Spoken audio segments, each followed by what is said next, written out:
Hey there, my dear viewers. It is a pleasure to have you on English Express Pro. I am thrilled to present to you a comprehensive, line-by-line analysis of the poem Tree and the Sage, or as it is known in Punjabi, Rukh Te Rishi. This poem was translated into English by J.S. Rahi and Rita Chaudhary. This video is structured to give you a holistic understanding of the poem.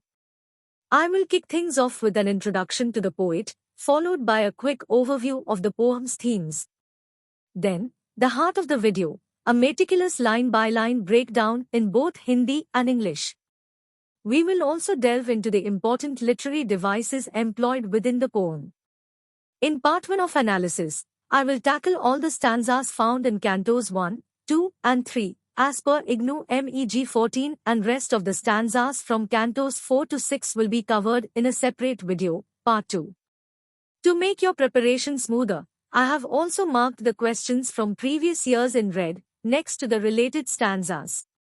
So, what are we waiting for? Let's dive right in. About the poet. Indian poet, critic, cultural commentator, and translator in the Punjabi language Dr. Harbhajan Singh was born in Lumding, Assam in 1920. He faced early hardships due to his father's tuberculosis. The family relocated to Lahore, where his father passed away when he was just a year old. Tragedy struck again, as his mother and two sisters also died, leaving him orphaned by age 4. Raised by his maternal aunt in Lahore, he excelled academically, ranking among the top students in Punjab. Despite financial constraints, he pursued higher education and earned 2 degrees in English and Hindi literature from the University of Delhi, culminating in a PhD focused on Hindi poetry in the Gurumukhi script. Along the way, he took on various jobs, including working as a sales boy, a government clerk in New Delhi, and an assistant librarian at Khalsa School, New Delhi. He has won several honors and awards in the field of literature. Poem overview. Tree and the Sage is a long narrative but complex poem based on poet's experiences. The poem has 6 cantos, 1 Adika and Antika.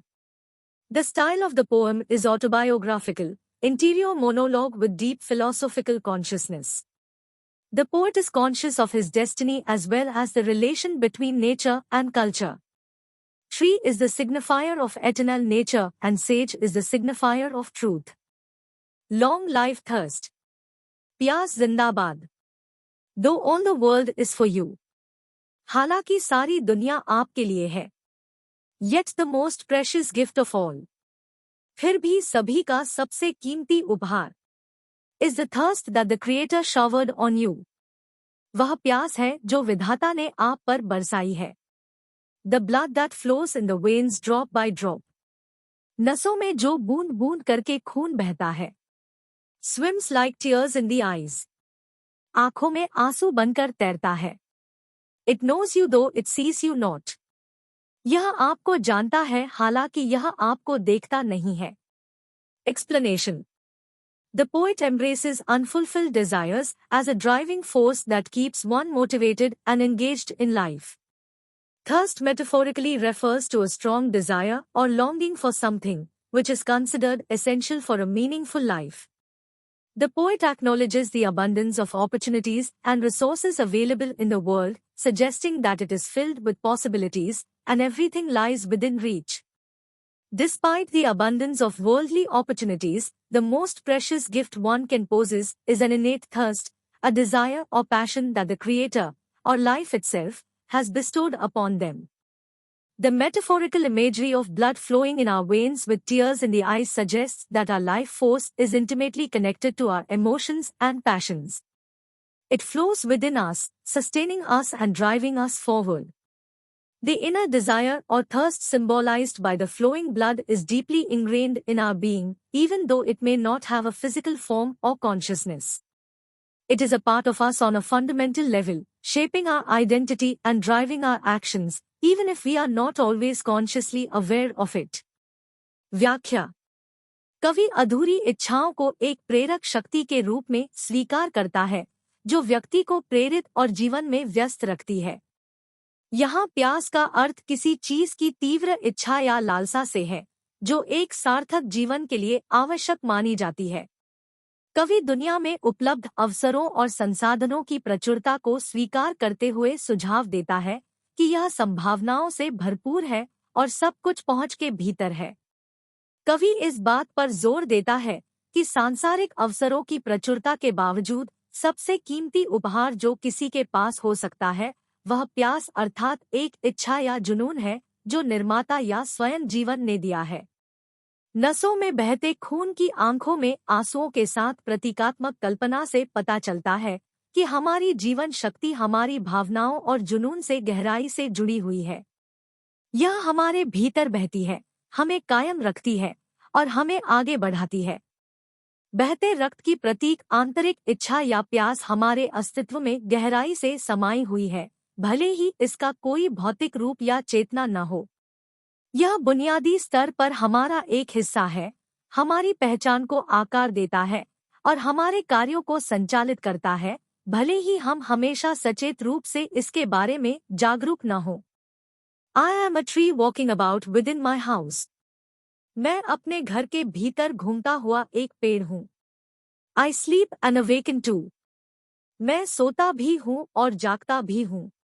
I feel my own fragrance as well. मुझे अपनी खुशबू भी महसूस होती है। Fruits also have I borne. मैंने फल भी पैदा किए। Though oblivious of their names am I. हालांकि मैं उनके नामों से बेखबर हूँ। Illusion has it always been. भ्रम हमेशा से रहा है। That it is a very precious fruit. कि यह बहुत कीमती फल है। And the illusion is not yet shattered. और भ्रम अभी टूटा नहीं है। Explanation. The poet metaphorically portrays themselves as a rooted tree, emphasizing a strong connection to their environment. He compares his daily routine to a tree's cyclical pattern of rest, sleep, and activity, awakening, highlighting life's cyclical nature. The poet metaphorically expresses self-awareness through the sensory perception of his fragrance. The idea of bearing fruits symbolizes the outcomes of his actions or experiences.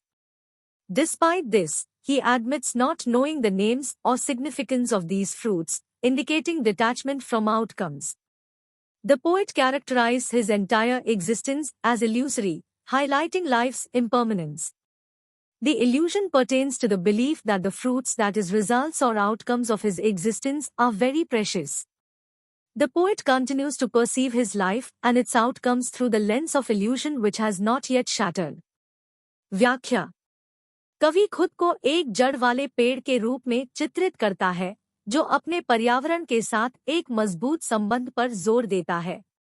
वह अपनी दैनिक दिनचर्या की तुलना एक पेड़ के नींद यानी आराम और गतिविधि के चक्र से करता है, जो जीवन की चक्रीय प्रकृति पर प्रकाश डालता है। कवि अपने सुगंध की संवेदी धारणा के माध्यम से आत्मजागरूकता व्यक्त करता है। फल देने का विचार कवि के कार्यों या अनुभवों के परिणामों का प्रतीक है। इसके बावजूद कवि इन फलों के नाम या महत्व को नहीं जानता, जो परिणामों से अलग होने का संकेत देता है। कवि जीवन की क्षण भंगुरता पर प्रकाश डालते हुए अपने संपूर्ण अस्तित्व को भ्रामक बताता है। भ्रम इस विश्वास से संबंधित है कि कवि के अस्तित्व के परिणाम या नतीजे बहुत कीमती है। कवि अपने जीवन और उसके परिणामों को भ्रम के चश्मे से देखता रहता है, जो अभी तक टूटा नहीं है। Like the tree have I strayed outdoors too. पेड़ की तरह मैं भी बाहर भटक गया हूँ।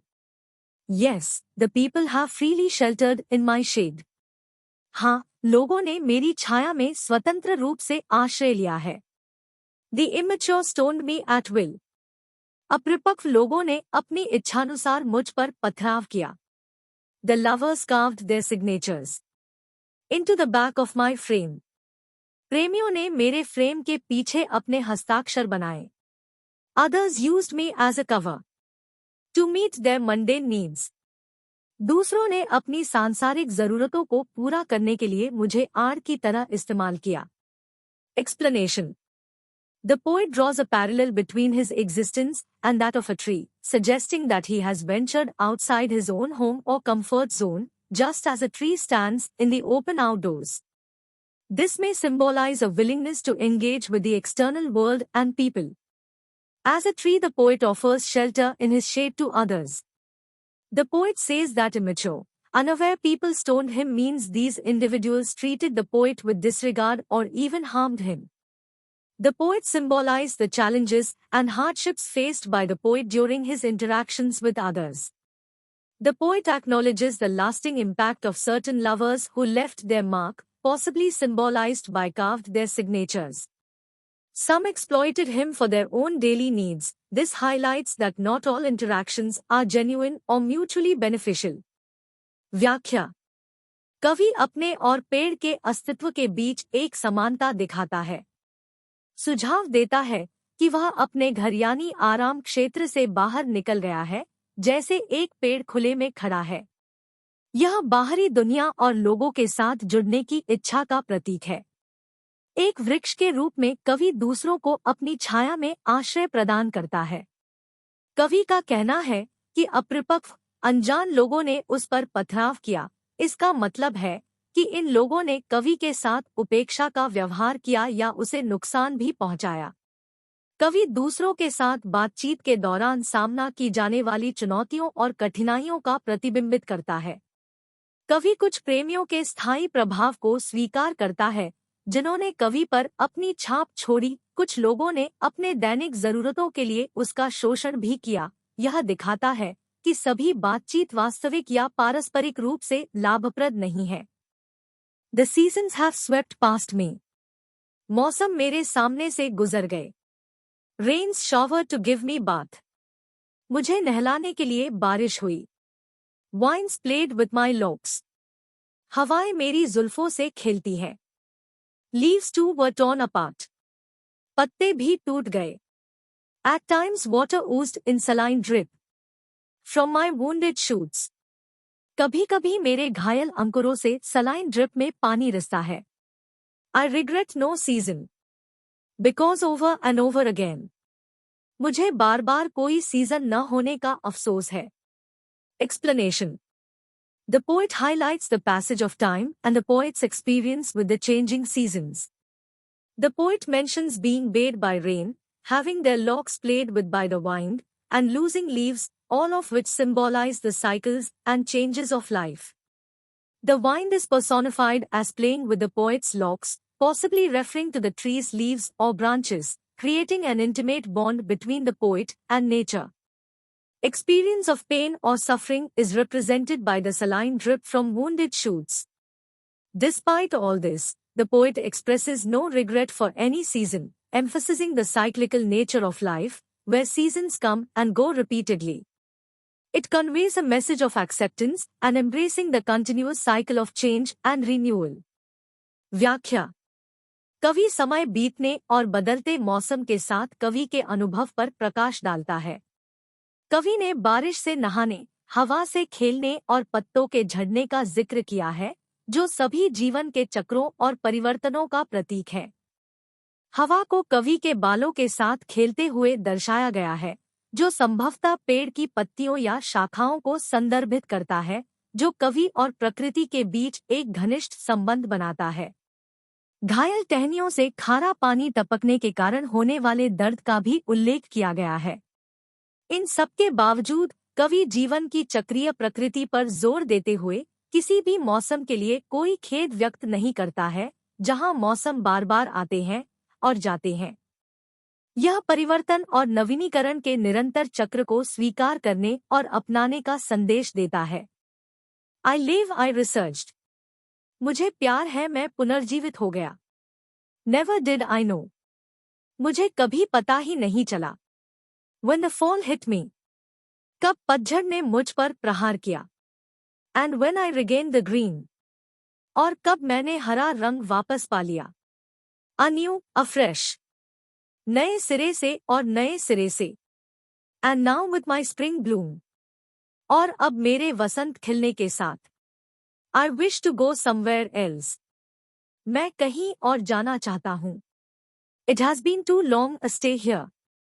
यहाँ रहते हुए बहुत लंबा समय हो गया है। Now is the time to move on. अब आगे बढ़ने का समय है। Explanation. This stanza indeed reflects the poet's journey of renewal and change. Lave signifies cleansing and rejuvenation, while research suggests a revival of vitality. The poet's lack of awareness regarding the cycles of decline and renewal emphasizes life's unpredictability. A new and a fresh underscore the idea of a fresh start or new lease on life. The mention of spring bloom symbolizes growth and new beginnings. The poet expresses a desire for change and exploration, reflecting a longing for new experiences and a readiness to move forward, embracing change and its possibilities. व्याख्या। यह पंक्तियां कवि की नवीनीकरण और परिवर्तन की यात्रा को दर्शाती है।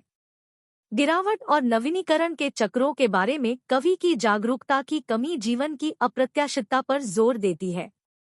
नए सिरे से और नए सिरे से जीवन की एक नई शुरुआत या नए पट्टे के विचार को रेखांकित करता है। स्प्रिंग ब्लूम का उल्लेख विकास और नई शुरुआत का प्रतीक है। कवि परिवर्तन और अन्वेषण की इच्छा व्यक्त करता है, जो नए अनुभवों की लालसा और परिवर्तन और उसकी संभावनाओं को अपनाते हुए आगे बढ़ने की इच्छा को दर्शाता है। A simple fellow battered by the sun. धूप से त्रस्त एक साधारण व्यक्ति। Sought the shade and sat. छाया ढूंढ कर बैठ गए। Till the shade slides into motherhood. जब तक छाया मातृत्व में न ढल जाए। He sat so long. वह बहुत देर तक बैठा रहा। That he lost the urge to wander. कि उसने घूमने की इच्छा खो दी। Like the baby clings to the suckling mother. जैसे बच्चा दूध पीती माँ से चिपक जाता है। Truth dawns by itself. सच्चाई अपने आप प्रकट होती है। Explanation. The character described as simple, exposed to the sun's harshness, symbolize someone who has faced life's challenges. Seeking shade represents a quest for relief from these difficulties. Remaining in the shade for an extended period, it becomes nurturing and motherly, symbolizing comfort and protection. This extended stay leads to a loss of motivation for exploration. The person becomes content. A simile likens their attachment to a baby clinging to its mother for sustenance and security, emphasizing their comfort and dependence. The poet suggests that, while seeking shelter and comfort, the person naturally comes to understand the truth. This truth isn't actively pursued but gradually becomes evident through their experiences. व्याख्या। सरल रूप में वर्णित चरित्र सूरज की कठोरता को उजागर करता है, किसी ऐसे व्यक्ति का प्रतीक है जिसने जीवन की चुनौतियों का सामना किया है। छाया की तलाश इन कठिनाइयों से राहत की तलाश को दर्शाती है। लंबे समय तक छाया में रहने से यह पोषण और मातृत्व बन जाता है, जो आराम और सुरक्षा का प्रतीक है। इस विस्तारित प्रवास से अन्वेषण के लिए प्रेरणा की हानि होती है, व्यक्ति संतुष्ट हो जाता है।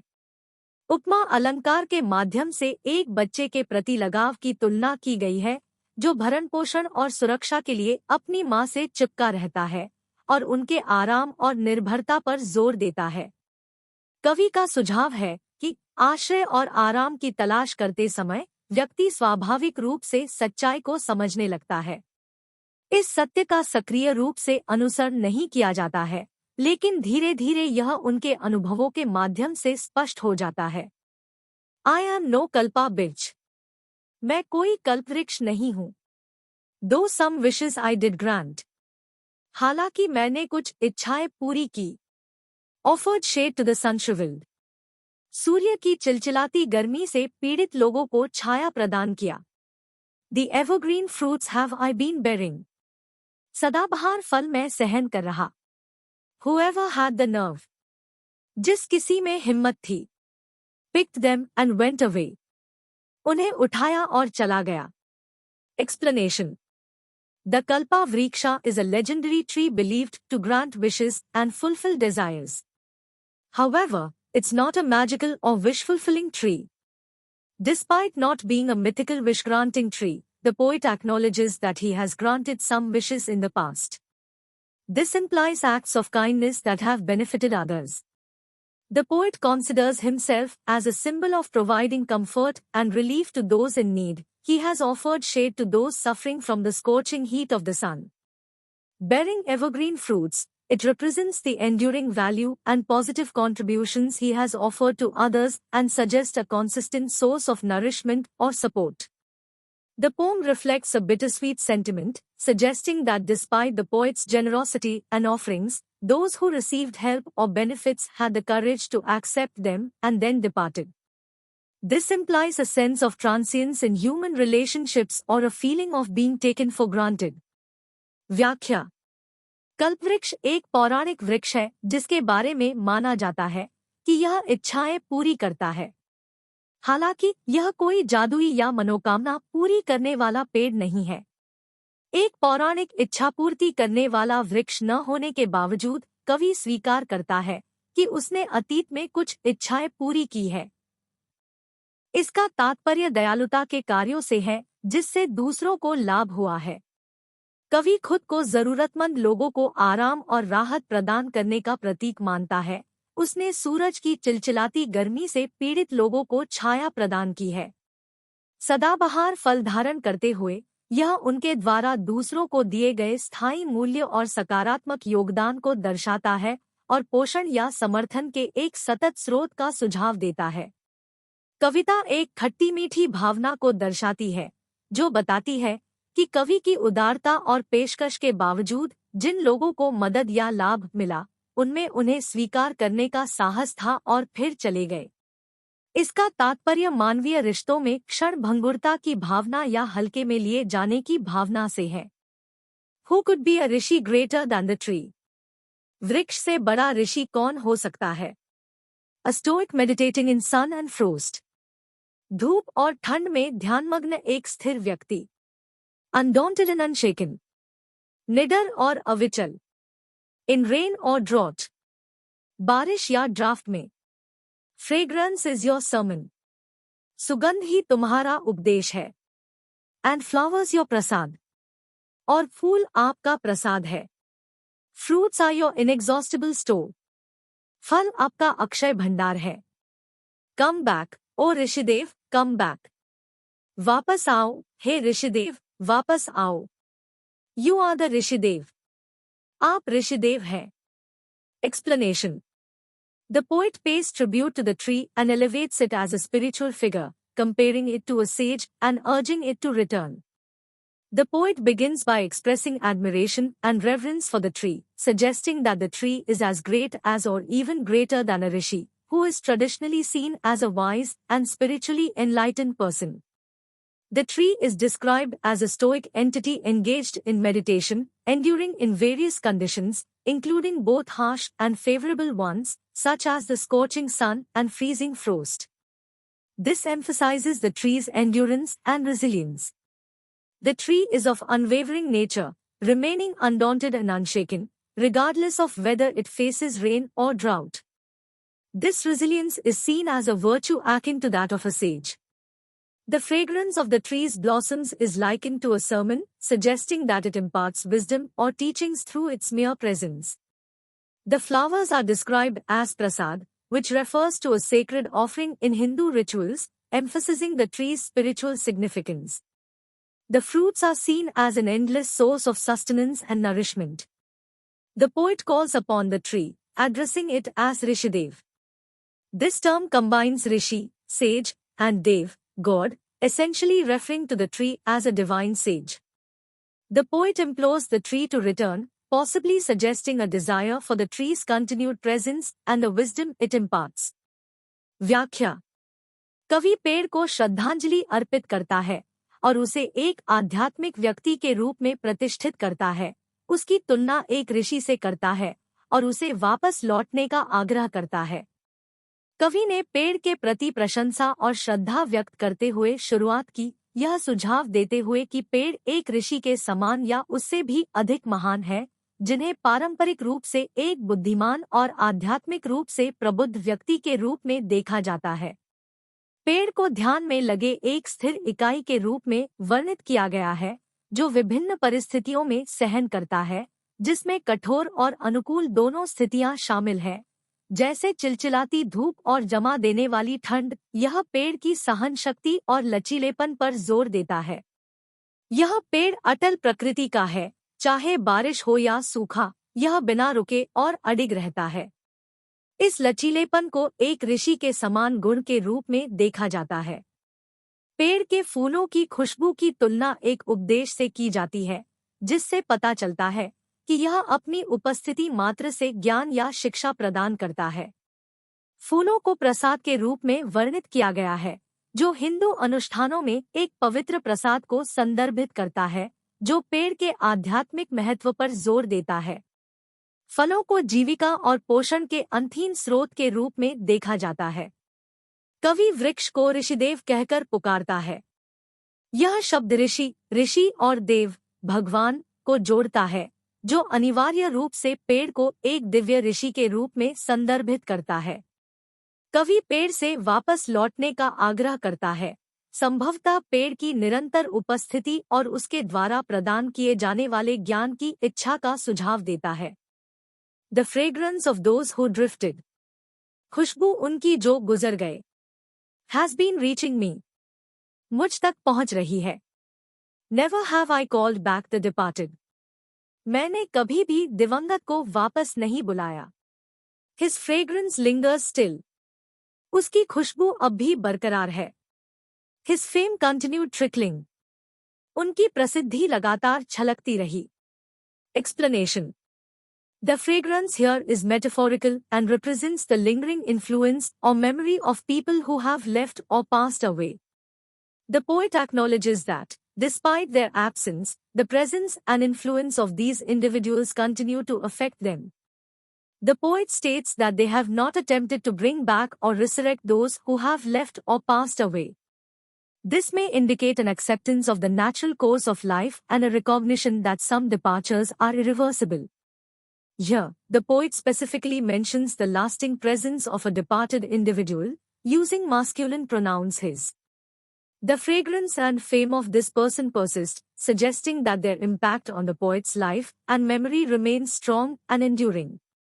व्याख्या: यहाँ सुगंध रूपक है और उन लोगों के लंबे समय तक रहने वाले प्रभाव या स्मृति का प्रतिनिधित्व करती है, जो चले गए हैं या गुजर गए हैं। कवि स्वीकार करता है कि उनकी अनुपस्थिति के बावजूद इन व्यक्तियों की उपस्थिति और प्रभाव उन पर प्रभाव डालते रहते हैं। कवि का कहना है कि उन्होंने उन लोगों को वापस लाने या पुनर्जीवित करने का प्रयास नहीं किया है, जो चले गए हैं या गुजर गए हैं। यह जीवन के प्राकृतिक पाठ्यक्रम की स्वीकृति और इस मान्यता का संकेत दे सकता है कि कुछ प्रस्थान अपरिवर्तनीय है। यहाँ कवि विशेष रूप से उसका सर्वनाम का उपयोग करते हुए एक दिवंगत व्यक्ति की स्थायी उपस्थिति का उल्लेख करता है। इस व्यक्ति की सुगंध और प्रसिद्धि बनी रहती है, जिससे पता चलता है कि कवि के जीवन और स्मृति पर उनका प्रभाव मजबूत और स्थायी बना हुआ है। Never did I need to dote, मुझे कभी अत्यधिक चिंता करने या दूसरों पर निर्भर होने की आवश्यकता नहीं पड़ी। The world has no dearth of the sun shriveled, दुनिया में धूप सेंकने वालों अर्थात चुनौतियों का सामना करने वालों की कोई कमी नहीं है। The fruit pickers made daily trips, फल उठाने वालों ने प्रत्येक दिन यात्राएं की। He who earns his bread, वह जो अपनी रोटी कमाता है। From the depths of soil, मिट्टी की गहराई से। Never knows want, चाहत कभी नहीं जानता। Explanation: Asserting self-sufficiency, the poet says he never needed to excessively worry about his sustenance. There are many people in the world who are sun-shriveled, means they have faced adversity and hardship. The fruit pickers making daily trips refer to individuals who work diligently to earn their livelihood, often through physically demanding labor. Further, emphasizing dignity and self-sufficiency, the poet says individuals who derive their sustenance from the depths of the soil or through hard work tend to have their basic needs met and do not experience extreme deprivation. Overall, the stanza reflects the importance of self-reliance and hard work. Highlighting self-sufficiency, the poet suggests to tackle the challenges faced in earning a living through labor. व्याख्या: आत्मनिर्भरता का दावा करते हुए कवि कहते हैं कि उन्हें कभी भी अपने भरण पोषण के बारे में अत्यधिक चिंता करने की आवश्यकता नहीं पड़ी। दुनिया में ऐसे कई लोग हैं जो धूप में झुलसे हुए हैं, यानी उन्होंने विपत्ति और कठिनाई का सामना किया है। फल चुनने वाले व्यक्तियों का प्रत्येक दिन यात्राएं करने का आशय उन व्यक्तियों से है जो अपनी आजीविका कमाने के लिए अक्सर कठिन श्रम शारीरिक करते हैं। गरिमा और आत्मनिर्भरता पर जोर देते हुए कवि कहते हैं कि जो लोग मिट्टी की गहराई से यानी कड़ी मेहनत से अपना भरण पोषण करते हैं, उनकी बुनियादी जरूरतें पूरी हो जाती है और उन्हें अत्यधिक अभाव का अनुभव नहीं होता है। कुल मिलाकर यह पंक्तियां आत्मनिर्भरता और कड़ी मेहनत के महत्व को दर्शाती है। आत्मनिर्भरता पर प्रकाश डालते हुए कवि श्रम के माध्यम से जीविकोपार्जन में आने वाली चुनौतियों से निपटने का सुझाव देता है। द सॉइल में 5 इंटू फिशर्स। मिट्टी सूखकर दरारों में बदल सकती है। But the rivers swell and swing within. लेकिन नदियां अंदर से उफनती और झूलती रहती हैं। The mother's treasures never shrink. माँ के खजाने कभी कम नहीं होते। The sun and I would awaken together. सूरज और मैं एक साथ जागेंगे। The sparrows chirping within my head. मेरे सिर के भीतर गौरैया चहचहा रही है। The wisdom of sages from far and near. दूर दूर के ऋषियों का ज्ञान reached me through their beaks. उनकी चोंचों के माध्यम से मुझ तक पहुंचे। Explanation. The soil is personified with human qualities. It can parch into fissures. This vividly describes dry and cracked earth, emphasizing the harshness of environmental conditions. The rivers, personified, swell and swing within, conveying vitality and resilience amid adversity. The earth is personified with motherly qualities, referred to as the mother. The phrase treasures never shrink highlights the earth's abundance and generosity. The personification of the sun awakening in tandem with the poet conveys a profound sense of connection and unity with the poet, emphasizing the sun's role in the photosynthesis process of trees. The sounds of sparrows symbolize a deep connection between the poet's consciousness to the constant presence of nature's sounds.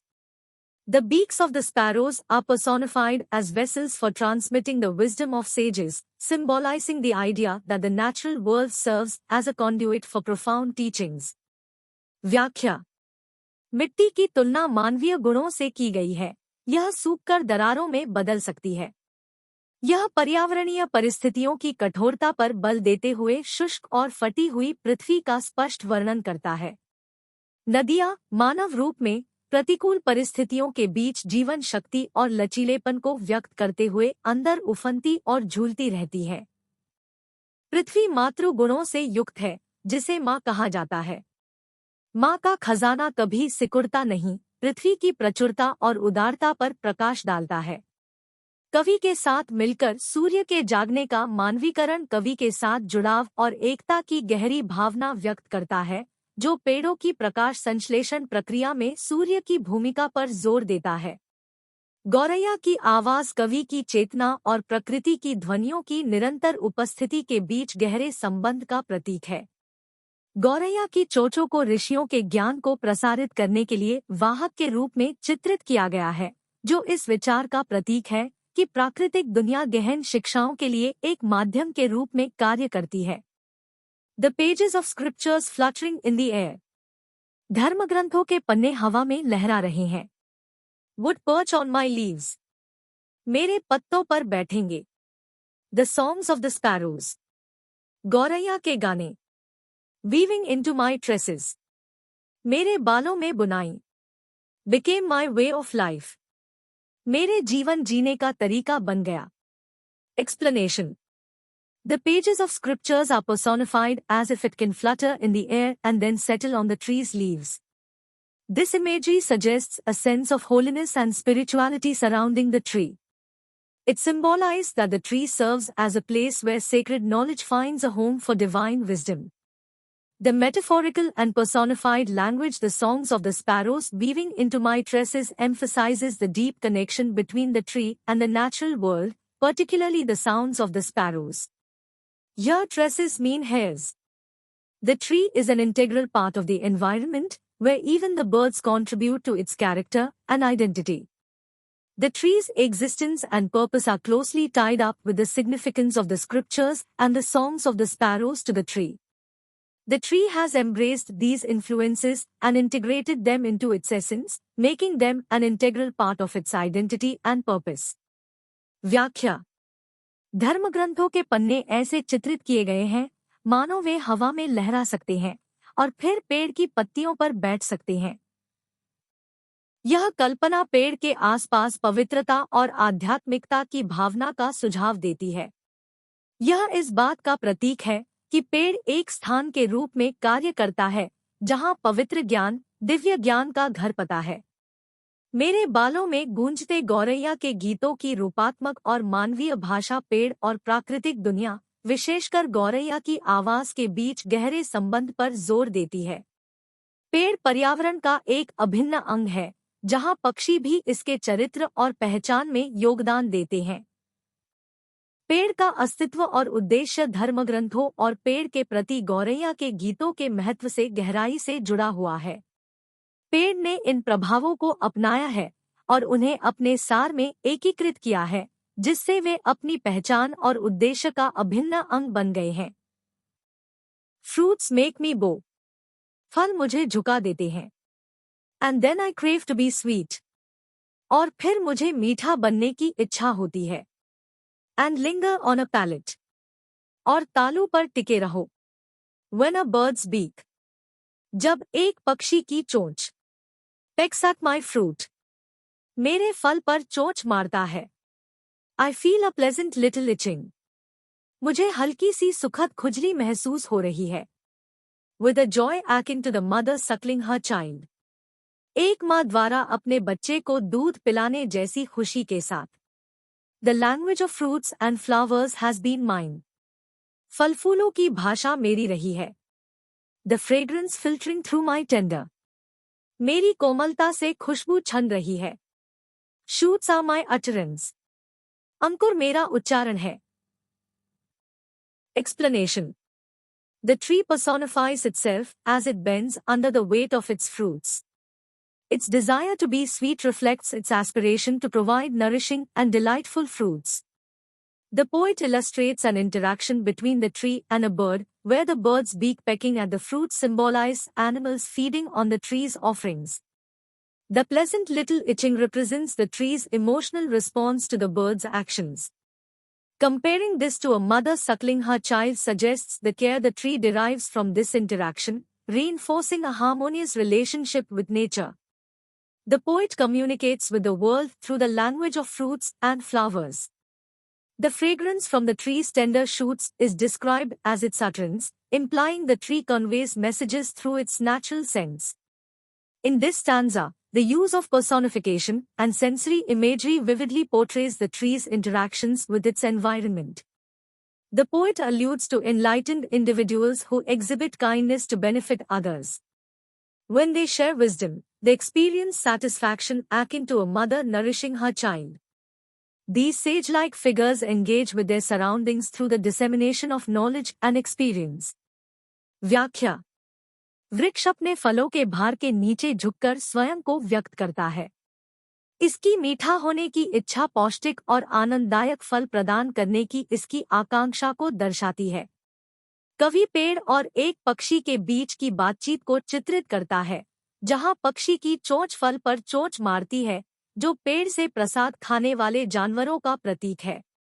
सुखद छोटी खुजली पक्षी के कार्यों के प्रति पेड़ की भावनात्मक प्रतिक्रिया का प्रतिनिधित्व करती है।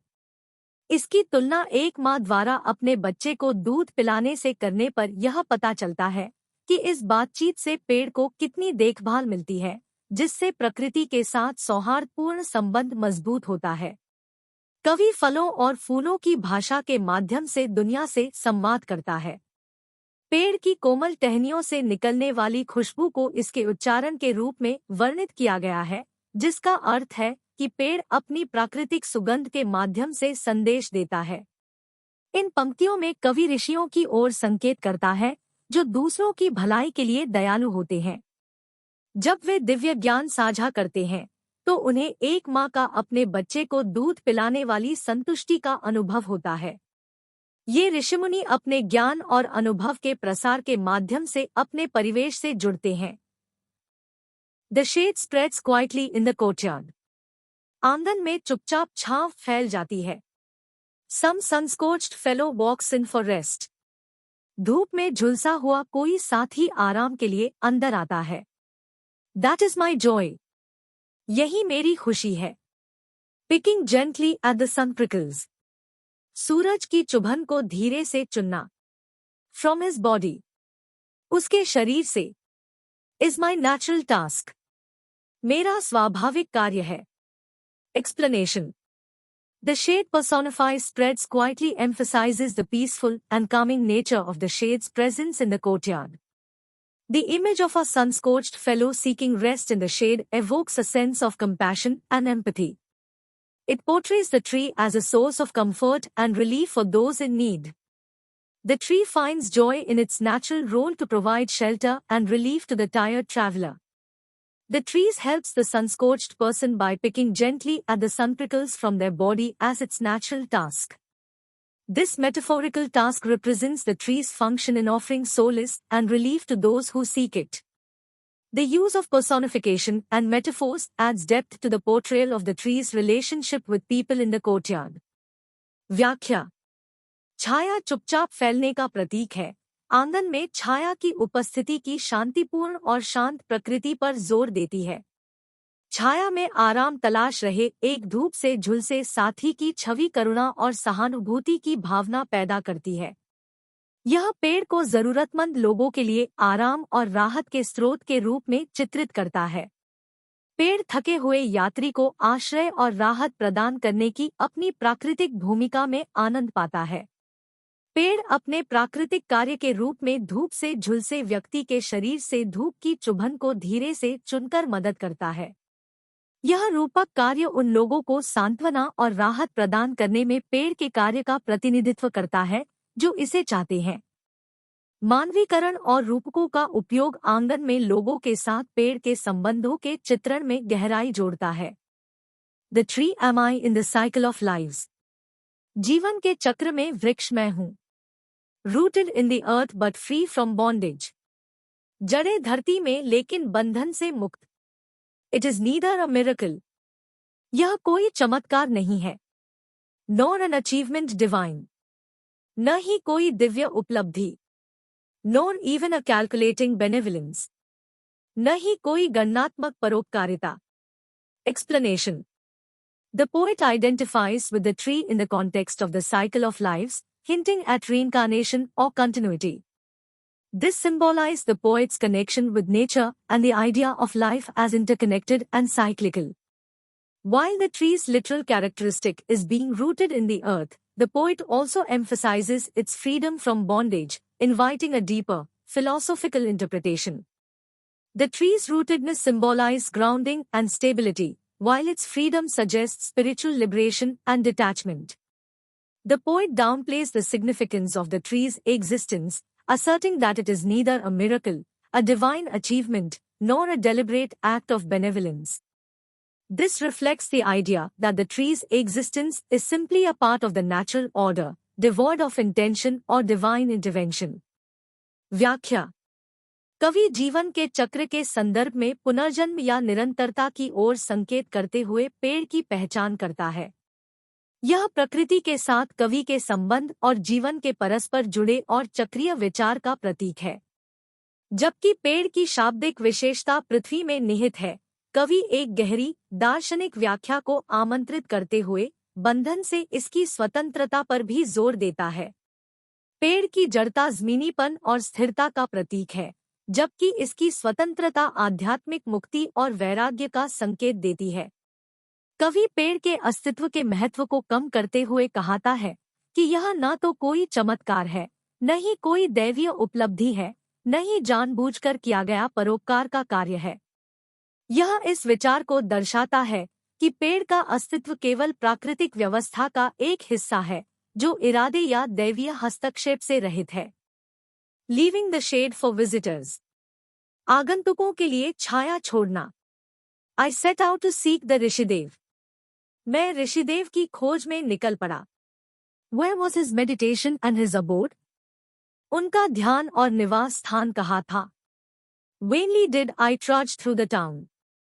मैं व्यर्थ ही कस्बे में घूमता रहा. None knew who the Rishidev was. कोई नहीं जानता था कि ऋषिदेव कौन थे. Was he yours or mine? वह तुम्हारा था या मेरा? None had known or heard of him. किसी ने भी उसके बारे में नहीं जाना या सुना था. Explanation. The poet, leaving the comforts of shade, opens the door to visitors and embarks on a quest to find the Rishidev, reflecting a deep commitment to spiritual understanding. His determined pursuit leads him in search of the ऋषिदेव's meditation abode, underlining his earnest desire to learn from this sage. Despite extensive searches through the town, the poet encounters disappointment, finding no one who knows the Rishidev. This lack of awareness symbolizes the elusive nature of spiritual truth and the challenge of locating a genuine spiritual guide.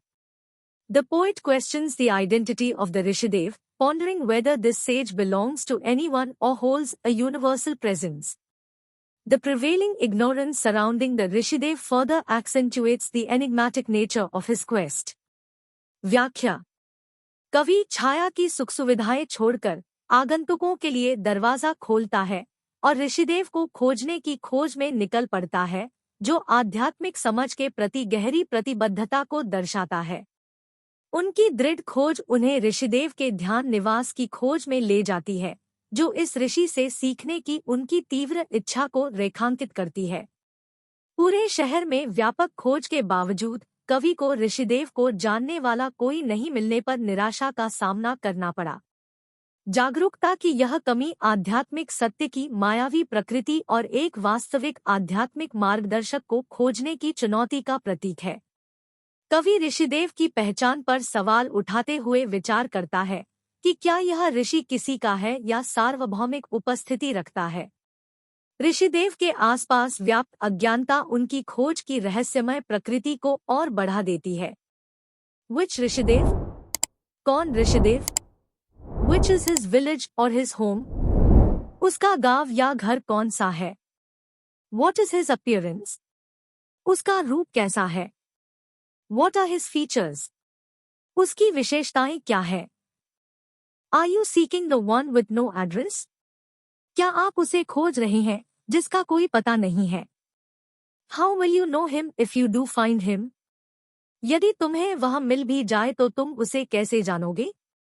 Do we not seek the one we already know? क्या हम उसे नहीं खोजते जिसे हम पहले से जानते हैं? Explanation. Raising questions about the identity of the Rishidev, the poet highlights that finding Rishidev can be challenging because the seeker may not have clear information about their location. Delve into the physical attributes. The poet describes the difficulties of recognizing Rishidev solely based on their physical appearance and external characteristics. A true spiritual guide may not have a fixed address, hence the seeker needs to look beyond physical locations and appearances to find genuine spiritual wisdom. A true spiritual guidance may not always be obvious or easily discernible. The seeker faces challenges in recognizing the Rishidev even if he encounters them. The seeker may already possess some intuition about the ऋषिदेv they are seeking. It implies that the quest for spiritual truth often involves recognizing what one already knows at a deeper level. The irony of probing the physical appearance of spiritual guidance is evident. व्याख्या. ऋषिदेव की पहचान के बारे में सवाल उठाते हुए कवि इस बात पर प्रकाश डालते हैं कि ऋषिदेव को ढूंढना चुनौतीपूर्ण हो सकता है, क्योंकि साधक को उनके स्थान के बारे में स्पष्ट जानकारी नहीं हो सकती. भौतिक विशेषताओं में गहराई से उतरते हुए कवि ऋषिदेव को केवल उनकी शारीरिक उपस्थिति और बाहरी विशेषताओं के आधार पर पहचानने की चुनौतियों का वर्णन करता है. एक सच्चे आध्यात्मिक मार्गदर्शक का कोई निश्चित पता नहीं हो सकता है, इसलिए साधक को वास्तविक आध्यात्मिक ज्ञान खोजने के लिए भौतिक स्थानों और दिखावे से परे देखने की जरूरत होती है. सच्चा आध्यात्मिक मार्गदर्शन हमेशा स्पष्ट या आसान नहीं हो सकता है. ऋषिदेव से सामना होने पर भी साधक को उन्हें पहचानने में चुनौतियों का सामना करना पड़ता है। जिस ऋषिदेव को वे खोज रहे हैं, उसके बारे में साधक के पास पहले से ही कुछ अंतर्ज्ञान हो सकता है। इसका तात्पर्य यह है कि आध्यात्मिक सत्य की खोज में अक्सर यह पहचानना शामिल होता है कि कोई पहले से ही गहरे स्तर पर क्या जानता है। आध्यात्मिक मार्गदर्शन के भौतिक स्वरूप की जांच करने की विडंबना स्पष्ट है। Strange were the questions. अजीब सवाल थे। Stranger still was my quest. अजनबी अभी भी मेरी तलाश थी। I felt like an exile. मुझे निर्वासन जैसा महसूस हुआ।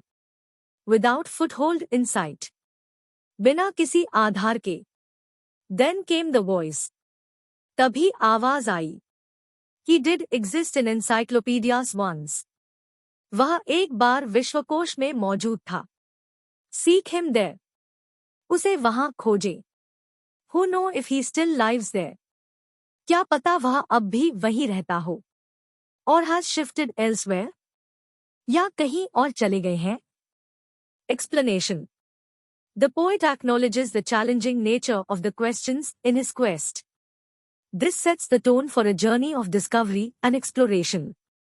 The metaphorical expression feeling like an exile or adrift emphasizes the sense of being disconnected or out of place in the search for knowledge. The voice is personified as a turning point in his quest that provides a clue or direction about the Rishidev who was once found in encyclopedias.